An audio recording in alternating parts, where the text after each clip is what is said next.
Selamat pagi, salam sejahtera. Ini satu pendedahan daripada sabudin.com. Kata Mahathir, dia kalah kerana rasuah. Adakah ini bermakna calon PN yang menang di Langkawi menang sebab beri rasuah? Agaknya disebabkan kekal terbelenggu oleh rasa kecewa dan masih gagal menerima hakikat kerana kalah sehingga hilang deposit di Parlimen Langkawi pada PRU 15 lalu. Tun Mahathir Mohamad mencecah lagi tentang kekalahannya itu. Katanya beliau kalah kerana berlaku amalan rasuah kepada pengundi. Saya pernah bertanya salah seorang pengundi di sana, di Langkawi yang juga kawan saya, kata Mahathir, kenapa kamu tidak undi saya? Dia jawab, saya tidak beri dia duit. Saya tanya lagi, berapa duit dia bagi atau dia dapat? Dia jawab RM100. Saya tanya dia, apa boleh buat dengan RM100? Dan dia jawab, duit itu boleh dibelanja untuk 2 hari. Pada pilihan raya lalu, saya hilang lebih 14.000 undi hanya kerana rasuah, kata Tun Mahathir. Mengulas lanjut, Tun Mahathir berkata, pengundi seharusnya lebih bertanggung jawab terhadap negara dan tidak tunduk kepada politik wang. Jangan buang undi sebab kamu dapat duit rasuah, nasihatnya kepada pengundi menjelang pilihan raya PRN. Berita mengenai Tun Mahathir itu ada di Malaysia kini. Kenapa Tun Mahathir lain kali cakap biar terang dan jangan dengan ayat yang tergantung? Mendakwa berlaku amalan rasuah kerana kalah memanglah mudah. Tetapi siapa yang memberi rasuah itu? Adakah ia dilakukan oleh calon PN atau calon PH dan BN? Ini menjadi persoalan besar kepada kita semua.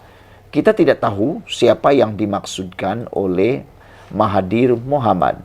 Siapa yang memberikan undi, siapa yang memberikan rasuah yang didakwa oleh Mahathir ini. Sama ada calon Perikatan Nasional, calon Pakatan Harapan atau calon Barisan Nasional. Kalau beliau boleh bertanya kepada pengundi Langkawi yang juga kawannya itu dikatakan menerima duit rasuah itu, kenapa tak tanya siapa yang jadi pemberi duit kepadanya? Tetapi dengan mendakwa beliau kalah kerana rasuah, tak secara langsung bermakna calon yang menanglah yang melakukan rasuah itu. Takkanlah calon PH dan BN yang sama-sama kalah seperti Tun Mahathir pun memberi rasuah juga. Dalam hal ini, kenapa Tun Mahathir tidak berani mengatakan secara terbuka calon PN yang menang di Langkawi, Muhammad Suhaimi Abdullah, telah memberi rasuah dan itu puncak kemenangannya? Adakah kerana Tun Mahathir sekarang sudah berbaik dengan Perikatan Nasional dan bersatu, maka ia tidak berani disebutkan secara terbuka? Dengan main tuduh-tuduh rambang seperti ini, apa gunanya? Anda tinggalkan komen Anda tentang soalan itu. Para penonton sekalian, dengan main tuduh-tuduh rambang seperti ini, apa gunanya? Pada pendapat kita semua, dengan permainan tuduh-tuduh rambang seperti ini, bolehlah kita katakan tak boleh dipercayai apa yang dikatakan oleh Mahathir ini.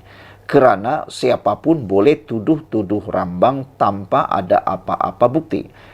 Dengan kata lain, seperti menulis surat layang tanpa ada penulis ataupun pengakuan penulis. Dengan itu, surat layang tersebut dianggap tidak sah dan tidak boleh digunapakai. Apakah dengan mengaitkan kekalahannya dengan rasuah, ia bermakna semua calon pejuang yang hilang deposit di seluruh negara pada PRU 15 juga disebabkan rasuah? Lagi pula, kenapa Tun Mahathir tidak membuat laporan polis atau meletakkan atau melakukan petisyen bantahan atas kekalahannya jika benar ada amalan rasuah berlaku? Kenapa terus bising dan mencecah tak habis-habis di media saja? Itu persoalan Sabudin yang saya juga soal sama-sama. Kenapa hanya bising dalam media saja dan tidak membuat laporan polis serta melakukan petisyen bantahan? Karena baru-baru ini kita tahu beberapa petisyen telah pun dilancarkan, antaranya di Putrajaya, di Marang dan Kuala Terengganu. Salah satu petisyen itu telah menang, yaitu di Kuala Terengganu. Kenapa Mahathir tak buat? Adakah itu menunjukkan Mahathir sebenarnya hanya main cacah-cacah saja dan tidak ada bukti sebenarnya, hanya mahu menyatakan kekecewaan semata-mata. Dan menjadi persoalan besar lagi ialah siapakah yang dituduh oleh Mahathir memberikan rasuah ini? Adakah daripada calon Perikatan Nasional atau calon Pakatan Harapan atau Barisan Nasional? Tapi kalau melihat pada keputusan pilihan raya ini, kalau dilihat ditambah undi Barisan Nasional, Pakatan Harapan dengan Mahathir Mohamad, undi dicampur semua daripada Barisan Nasional, Pakatan Harapan dan Pejuang, masih tidak dapat mengalahkan, masih tidak boleh mengalahkan jumlah undi daripada Perikatan Nasional, yaitu Muhammad Suhaimi dengan jumlah 25.463 undi. Ditambah semua Barisan Nasional, PH dan Pejuang, jumlahnya hanyalah sekitar lebih kurang baru 23 atau 24 ribu undi. Makna kata Perikatan Nasional masih di hadapan mengalahkan Mahathir Mohamad. Jadi saudara-saudara sekalian, sekali lagi menjadi persoalan kita ialah siapa sebenarnya yang dituduh, didakwa oleh Mahathir ini memberi rasuah dalam pilihan raya baru-baru ini sehingga beliau kalah teruk dalam pilihan raya tersebut. Saudara-saudara sekalian, apabila Mahathir mendakwa perkara ini memang menarik. Bayangkan saja, beliau seakan-akan mempunyai data yang cukup. Apabila dia kata, salah seorang daripada rakan beliau yang telah dia tanya kenapa tidak mengundi beliau dalam pilihan raya baru-baru ini, dia jawab, sebab telah pun diberi RM100. Mahathir tanya lagi, kenapa, buat apa dengan RM100 itu? Dia kata dia boleh belanja untuk 2 hari.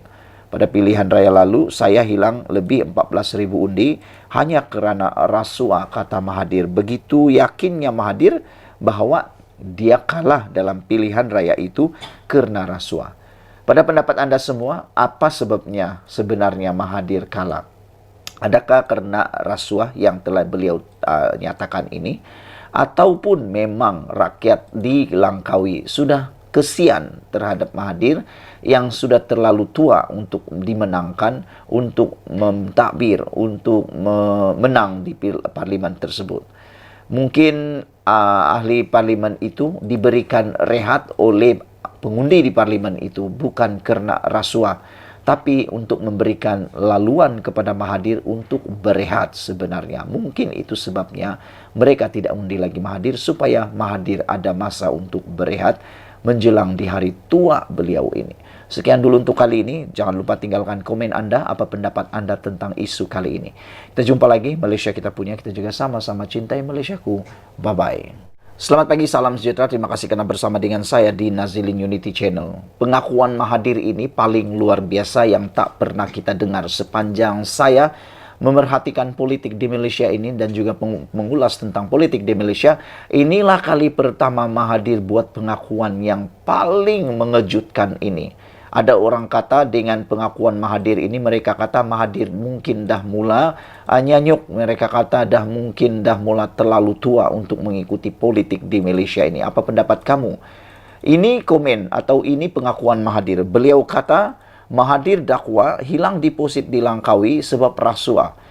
Kita tahu dalam PRU15 yang lalu, Mahathir telah pun kalah teruk di Parlimen Langkawi.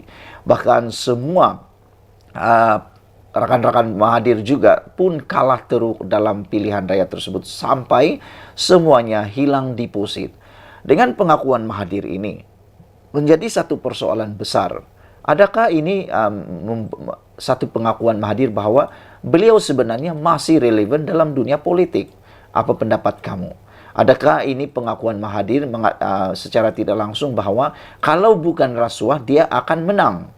Jadi kalau begitu, ini juga satu pengakuan Mahathir, ada wujudnya rasuah. Mungkin ada wujudnya rasuah dalam pilihan raya melibatkan Parlimen Langkawi. Dr. Mahathir mendedahkan kekalahannya di kerusi Parlimen Langkawi pada PRU lalu adalah disebabkan amalan rasuah. Jadi dengan ini, seperti di Kuala Terengganu, keputusan pilihan raya telah pun dibatalkan Maka dengan itu, Mahathir sepatutnya bukan buat sidang media, bukan membuat pendedahan dalam sidang media tentang amalan rasuah ini. Dia patut membuat laporan kepada Suruhanjaya Pilihan Raya dengan segera. Apa tujuan Mahathir buat sidang media seperti ini? Ianya tidak ada makna langsung nak buat sidang media dengan nak buat petition. Petition itu berbeza. Buat sidang media dengan petition itu luar perbezaannya tak sama langsung. Dan adakah dengan tindakan pendakwaan ataupun tindakan pendedahan Mahathir ini akan membuatkan ahli parlimen di Langkawi itu akan menyaman Mahathir? Nah, baru-baru ini Mahathir dan Perikatan Nasional telah pun bersahabat melalui meja bulat, melalui proklamasi Melayu. Sekarang ini Mahathir mula menyerang pula ahli parlimen Perikatan Nasional yang menang di parlimen Langkawi. Jadi di mana persefahaman antara Mahathir dengan kawan-kawan beliau yang sudah satu meja dalam proklamasi Melayu tersebut? Adakah ini akan menyinggung perasaan Muhyiddin kerana yang didakwa Mahathir ini adalah ahli parlimen dari Perikatan Nasional? Dan apabila Mahathir mendakwa ini, saya pernah bertanya salah seorang pengundi di sana, di Langkawi, kata Mahathir yang juga kawan saya, kenapa kamu tidak undi saya? Dia jawab, saya tidak beri dia duit. Oh, ini satu pendedahan yang patut Mahathir buat laporan dalam Suruhanjaya Pilihan Raya. Saya tanya lagi, berapa duit dia dapat, kata Mahathir. Dia jawab 100. Saya tanya dia, apa boleh buat dengan 100? Dan dia jawab, duit itu boleh dibelanja untuk 2 hari.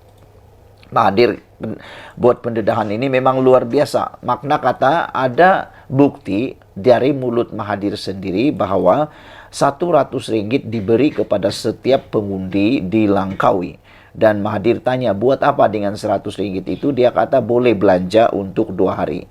Pada pilihan raya lalu, saya hilang lebih 14.000 undi hanya kerana rasuah. Kata Tun Mahathir lagi. Sejak akhir-akhir ini, Tun Mahathir banyak membuat dakwaan yang macam tiada bukti. Kalau betullah ada orang yang beri rasuah 100 ringgit seorang kepada pengundi di Langkawi dan menyebabkan Mahathir kalah disebabkan rasuah, maka cepat-cepatlah Mahathir buat laporan. Buat laporan di SPRM, buat juga laporan di SPR, Suruhanjaya Pilihan Raya. Jangan buat sekadar sidang media di dalam utusan online ini. Saudara-saudara sekalian, bekas Perdana Menteri sebanyak 2 kali itu ditemui selepas menyempurnakan majlis penutup program kepimpinan perusahaan kecil dan sederhana di Yayasan Kepimpinan Perdana di Putrajaya. Mengulas lanjut, Mahathir berkata, pengundi seharusnya lebih bertanggung jawab terhadap negara dan tidak tunduk kepada politik wang. Yang ini saya setuju. Saya setuju dengan kenyataan Tun Mahathir bahwa pengundi harus bertanggung jawab terhadap negara dan tidak tunduk kepada politik wang. Kalau pada pendapat saya, politik wang dalam pilihan raya adalah perbuatan yang jijik dan memalukan. Kerana rakyat mengundi mereka bukan karena suka, tapi karena terpengaruh dengan uang. Rakyat pula sepatutnya lebih bertanggung jawab dan bijaksana macam yang didakwa oleh Mahathir. Kerana duit 100 ringgit itu hanya boleh belanja 2 hari. Betul lah yang dikatakan oleh rakyat tersebut yang memberitahu kepada Mahathir. 100 ringgit itu kadang-kadang tak sampai 2 hari pun. 1 hari boleh habis. Lepas 1 hari, habislah begitu saja. Jadi, Anda akan menerima pemimpin yang mungkin bukan terbaik selama 5 tahun. Habis 100 ringgit, kesannya selama 5 tahun. Anda akan merana selama 5 tahun, mungkin karena pemimpin itu tidak bertanggung jawab. Jadi jangan karena 100 ringgit Anda tersilap pilih, tersilap undi. Dalam PR yang akan datang ini, rakan-rakan semua yang masih muda, yang belum pernah mengundi, yang muda-muda lagi, jangan karena 100 ringgit, jangan karena 200 ringgit, jangan karena pemberian uang macam yang Mahathir kata, Anda terbeli begitu saja. Murahnya undi Anda. Saudara-saudara sekalian, bekas Perdana Menteri sebanyak 2 kali itu juga mengulas, jangan buang undi sebab kamu dapat duit atau rasuah. nasihatnya kepada pengundi menjelang PRN pada 12 Ogos nanti. Pada PRU 2022, Mahathir yang menerajui pejuang selepas disingkirkan oleh Presiden Bersatu Muhyiddin Yassin bukan sahaja tewas di Parlimen Langkawi, malah turut kehilangan uang depositnya. Dia sekadar meraih undi sebanyak 4.566 undi. Kerusi tersebut telah dimenangi oleh calon Perikatan Nasional PN Muhammad Suhaimi Abdullah dengan 25.463 undi. Jadi dengan ini beliau telah pun mengalahkan Mahathir Mohamad.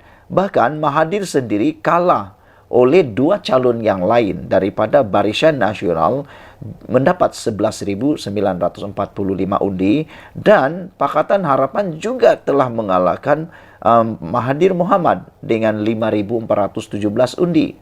Makna kata Mahathir ni, kalau kata dia kalah oleh rasuah, boleh jadi persoalan kerana Mahathir bukan dikalahkan oleh hanya satu orang calon daripada Perikatan Nasional, tetapi Mahathir turut kalah daripada Barisan Nasional juga Pakatan Harapan. Tapi ialah, saya setuju dengan satu perkara yang Mahathir kata ini, yaitu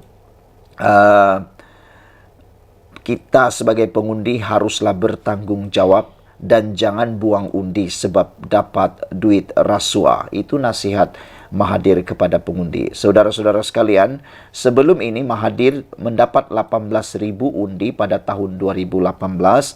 2013 Mahathir tidak bertanding di kawasan Langkawi, dimenangi oleh Parti UMNO dengan 21.407 undi. Saudara-saudara sekalian, itulah keputusan terkini daripada kita semua yang mengejutkan kita apabila Mahathir buat dakwaan. Dia kalah, hilang deposit di Langkawi sebab ada rasuah. Kita jumpa lagi, bye-bye. Selamat pagi, salam sejahtera. Terima kasih kerana menonton channel Nazilin Unity. Ini keputusan terkini daripada mahkamah berkaitan dengan akaun Bersatu yang telah pun disita oleh SPRM. Wah, ini yang kita tunggu-tunggu. Saudara-saudara sekalian, pilihan raya yang mendatang ini memerlukan keuangan yang paling banyak. Tapi dengan adanya penyitaan uang Bersatu ini, menjadi tanda tanya kita. Adakah Perikatan Nasional atau Bersatu masih mempunyai dana uang untuk membiayai belanja pilihan raya? Kerana uang di dalam akaun Bersatu itu mempunyai nilai yang banyak. Bukan 2-3 ringgit, bukan 1-2 ribu, bukan 100 ribu, bukan 200 ribu. Tapi banyak uang diperlukan dalam pilihan raya. Uang itu bukan saja untuk membiayai perjalanan, tetapi perkara-perkara logistik seperti bendera dan sebagainya. Adakah dengan keputusan menyita ini belum lagi dibuka atau dibebaskan, akaun Bersatu itu akan menyebabkan Bersatu akan jadi miskin dalam pilihan raya kali ini, dan ianya akan memberikan natijah kesan yang besar kepada Parti Bersatu. Mahkamah Tinggi di Kuala Lumpur hari ini menetapkan 7 September untuk mendengar permohonan kebenaran semakan kehakiman yang difailkan Bersatu bagi mencabar penyitaan 2 akaun bank parti itu oleh SPRM. Lihat, ianya hanya akan didengar pada 7 September. Keputusan mahkamah adalah muktamad dan tidak akan dapat dipersoalkan lagi. Jadi saudara-saudara sekalian, hanya pada 7 September baru didengar. Itu belum lagi ceritanya keputusan sama ada akaun tersebut sudah dibuka atau tidak. Adakah dengan ini Parti Bersatu akan buka Tin Melo, akan membuat derma Tin Melo seperti yang pernah diwar-warkan oleh Parti Rakan Bersatu? Mereka mengatakan bahawa duit dana pilihan raya mereka datang daripada Tin Melo. Saya fikir mungkin juga betul, tapi mungkin juga tak betul. Kerana Tin Melo bolehlah kumpul mungkin ratusan ribu, tapi untuk jutaan ringgit tak pastilah boleh atau tidak menampung perbelanjaan Bersatu dalam pilihan raya nanti. Mahkamah menetapkan tarikh pendengaran berkenaan semasa pengurusan kes pagi tadi. Peguam yang mewakili parti pembangkang itu, Chetan Jetwani, mengesahkan keputusan pengurusan kes di hadapan penolong kanan pendaftar mahkamah Lee Ka-ful. Hakim Ahmad Kamal Mad Sahid akan mendengar permohonan berkenan. Sekiranya diberikan kebenaran, mahkamah kemudiannya akan menetapkan tarikh berasingan untuk mendengar merit bagi permohonan semakan kehakiman tersebut. Rupa-rupanya prosesnya bukan adalah proses yang pendek. Rupa-rupanya prosesnya bukan proses yang macam petik jari telah selesai. Ianya mengambil masa yang sangat lama dan sangat panjang. Ahmad Kamal juga sebelum ini membenarkan parti pembangkang meneruskan cabaran undang-undang berasingan untuk membatalkan pembekuan akaun bank parti itu oleh SPRM. Bersatu mengambil tindakan undang-undang berhubung tindakan SPRM membekukan serta merampas akaun bank parti itu di Mahkamah Sivil. Mahkamah Sivil juga mengarahkan pihak-pihak berkaitan menyediakan afidavit berhubung semakan kehakiman itu sehingga 7 September. Pada 20 April lalu, SPRM merampas akaun Bersatu yang sebelum itu dibekukan. Agensi anti rasuah itu menjelaskan akaun tersebut disita pada 11 April selepas mengemukakan perintah mengikut Seksyen 50 Akta Pencegahan Pengubahan Wang Haram, pencegahan pembiayaan keganasan dan hasil daripada aktiviti haram. Kenyataan itu dikeluarkan sebagai respon kepada laporan The Edge bertajuk Bersatu Ask MACC Why 2 Accounts Still Frozen After 90 Days. Bersatu minta penjelasan SPRM mengapa 2 akaun masih dibekukan selepas 90 hari. Sebelum ini, akaun-akaun terbabit dibekukan pada 12 dan 13 Januari 2023 mengikut Seksyen 44 AMLA TFPUAA 2001 bagi membantu siasatan terhadap wang yang disyaki daripada hasil haram.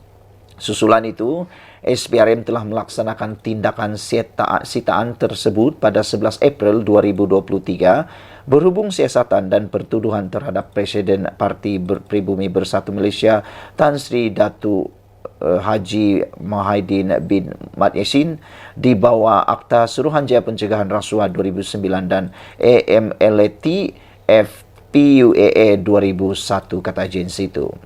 Bersatu berkata perintah rampasan itu meragukan dan telah diundurkan pada 11 April sedangkan pengumuman oleh SPRM dibuat pada 20 April.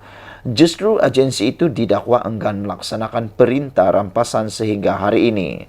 Pada 20 Mac lalu, Muhyiddin mengaku tidak bersalah terhadap 4 pertuduhan penyalahgunaan kuasa dan 2 pertuduhan pengubahan wang haram yang melibatkan RM 232.5 juta. 4 pertuduhan penyalahgunaan kuasa di bawah Seksyen 23 dalam kurungan 1 Akta SPRM 2009 di mana Muhyiddin didakwa menggunakan jawatannya sebagai Perdana Menteri dan Presiden Bersatu ketika itu bagi mendapatkan rasuah sebanyak RM 232.5 juta daripada 3 syarikat dan seorang individu antara 1 Mac 2020 dan 20 Ogos 2021. 3 syarikat tersebut ialah Bukhari Equity Sdn Bhd, Nepturis Sdn Bhd dan Mamfur Sdn Bhd. Manakala individu terbabit adalah Azman Yusof. 2 pertuduhan pengubahan wang haram dinyatakan di bawah Seksyen 4 dalam kurungan 1 kurungan B AMLA TFPUA 2001 yang dibaca bersama Seksyen 87 dalam kurungan 1 akta yang sama. Individu berusia 76 tahun itu didakwa menerima RM 120 juta hasil daripada aktiviti haram daripada Bukhari Equity Sdn Bhd antara 25 Februari 2021 dan 8 Julai 2022. Tuduhan itu tidak mengatakan bahawa pembayaran dibuat kepada Muhyiddin. Justru ia merupakan sebab mengapa akaun bank pribadinya tidak pernah dibekukan. Pengubahan wang haram itu didakwa dilakukan dengan menerima wang yang dimasukkan ke akaun Bersatu. Menurut portal web rasmi Bank Negara Malaysia, pengubahan wang haram ialah proses menukar wang tunai, dana atau harta yang diperoleh daripada aktiviti jenayah untuk dilihat sebagai sah. Saudara-saudara sekalian, seperti yang saya katakan di awal daripada pendedahan ini, adakah Parti Bersatu akan jadi parti yang miskin pada pilihan raya kali ini? Sekian dulu untuk kali ini. Jangan lupa tinggalkan komen Anda, tekan butang subscribe. Kita jumpa lagi. Bye-bye. Selamat pagi, salam sejahtera. Terima kasih karena bersama dengan saya di Nazilin Unity Channel. Habislah Muhyiddin Yassin, habislah Perikatan Nasional, kata seorang netizen, merujuk kepada satu keputusan di Dewan Rakyat hari ini, di Parlimen hari ini. Maka dengan ini disahkan Perikatan Nasional confirm hilang satu kerusi. Satu orang ahli parlimen bolehlah dikata dengan tanda petik dipecat daripada Dewan Rakyat gara-gara perbuatan salah laku dalam pilihan raya baru-baru ini. Sebelum kita teruskan ulasan kali ini, jangan lupa tinggalkan komen Anda, tekan butang subscribe. Dan tekan butang subscribe itu percuma. Saudara-saudara sekalian, hari ini disahkan Dewan Rakyat mengumumkan kekosongan kerusi Kuala Terengganu. Speaker Dewan Rakyat Johari Abdul hari ini mengumumkan kekosongan luar jangka bagi bahagian pilihan raya Parlimen P36 Kuala Terengganu. Saya telah menerima suatu surat bertarik 13 Julai lalu daripada pengerusi SPR yang memaklumkan bahawa selaras dengan perkara 54 dalam kurungan 1 Perlembagaan Persekutuan telah berlaku kekosongan luar jangka bagi bahagian pilihan raya Parlimen P036 Kuala Terengganu. Ini berikutan penyandang jawatan Ahmad Amzad Mohamed alias Hashim yang tidak mengemukakan sebarang rayuan yang berakhir pada 11 Julai lalu selaras dengan Seksyen 36A Akta Kesalahan Pilihan Raya 1954 kepada pihak Mahkamah Persekutuan, katanya. Sehubungan itu, Johari berkata pihak SPR akan mengadakan satu pilihan raya bagi mengisi kekosongan tersebut dalam tempoh 60 dari tarikh kekosongan berkenaan. Saudara-saudara sekalian, dengan ini ada beberapa penganalisis politik dan juga pengkritik politik mengatakan adakah PAS bersetuju bahawa dengan keputusan ini PAS mengiyakan bahawa wujud rasuah, wujud sogokan dalam pilihan raya melibatkan PAS.